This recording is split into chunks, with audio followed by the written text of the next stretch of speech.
Pesan Nabi dengan pesan pembangunan itu sama. Pesannya apa?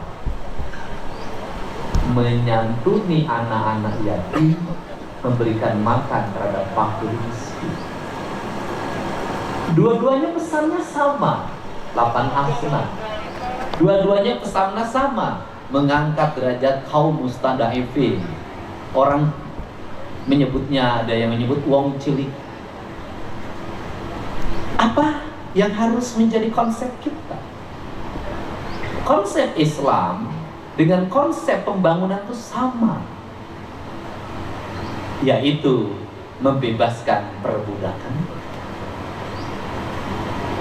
membebaskan rasa takut, membebaskan rasa cemas, melahirkan kepercayaan diri bagi masyarakatnya, berdiri kokoh sejaria dengan tempat lain.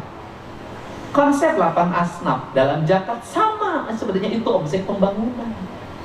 Sehingga secara matematika dan ekonomi seharusnya kita ini bangsa yang paling maju di dunia. Seharusnya kita ini adalah warganya paling makmur. Kenapa? Di negara lain pungutan cuma 1, zakat, yang negaranya Islam. Di negara yang non-Islam, yang barat, hanya 1, pajak. Di negara yang 1 pungutan, sekolahnya gratis, rumah sakitnya gratis, jalannya beratus-ratus kilometer tidak ada yang bolong, drainasenya tidak ada yang mampet, keretanya bersih, mobil-mobilnya teratur, tidak ada penggarongan, tidak ada pencopetan, mobil diparkir tanpa kunci, rumah ditutup tanpa kunci, tapi aman.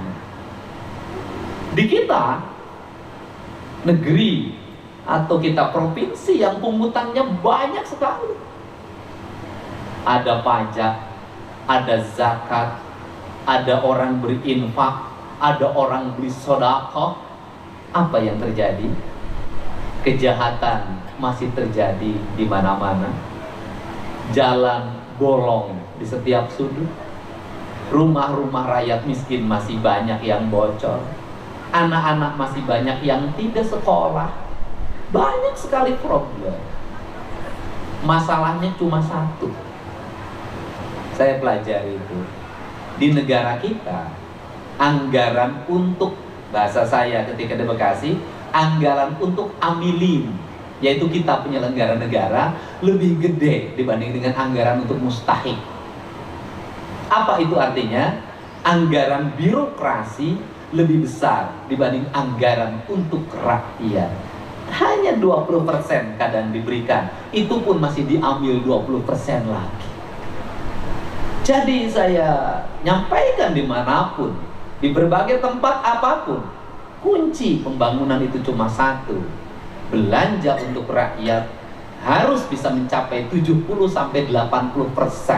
Kalau mau konsisten pada syariat Islam, biasanya amilin itu hanya 15%. Artinya sebenarnya belanja untuk pembangunan dan kehidupan masyarakat itu harusnya 85%.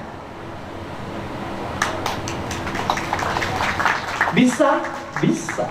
Bagaimana caranya? Birokrasinya yang ramping, struktur jabatannya jangan terlalu banyak, orang efektif dalam bekerja, tidak boleh ada disparitas pembiayaan tingkatan upah. Kenapa? Karena yang kerja itu yang di bawah, yang gaji tinggi yang di atas. Yang ongkang-ongkang kaki, yang hanya nunjuk-nunjuk telunjuk, itu jauh lebih gede tunjangannya dibanding dengan yang seharian kerja sampai hitam kelam. Makanya kalau orang nanya, bagaimana pengen Depok bersih? Rumusnya cuma 1, gaji tukang sapu tingkatkan. Bagaimana pengen Depok bersih? Gaji tukang gali drainase tingkatkan. Mereka yang harus meningkat. Kenapa? Depok bersih yang berjasa bukan wali kota, bukan wakil wali kota, bukan sekda. Yang berjasa tukang sapu yang setia pada sapu.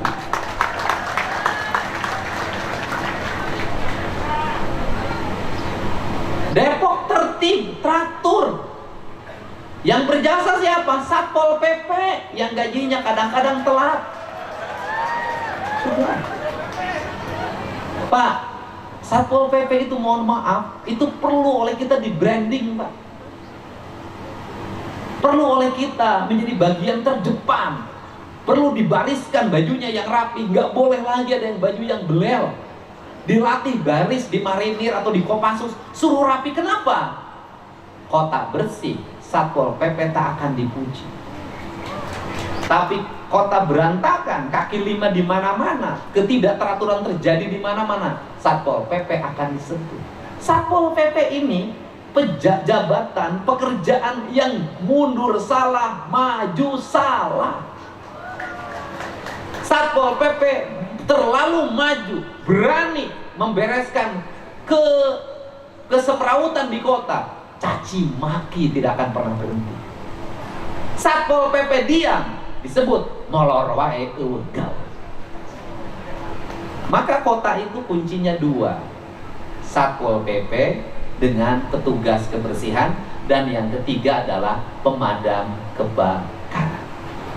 Makanya kalau saya ketemu pemadam kebakaran, bahasa saya begini: memadamkan api mudah aku lakukan, tapi memadamkan amarah istriku karena hutang belum terbayar, belum tentu bisa aku lakukan. Apa sih pesan saya buat Pak Wali Kota?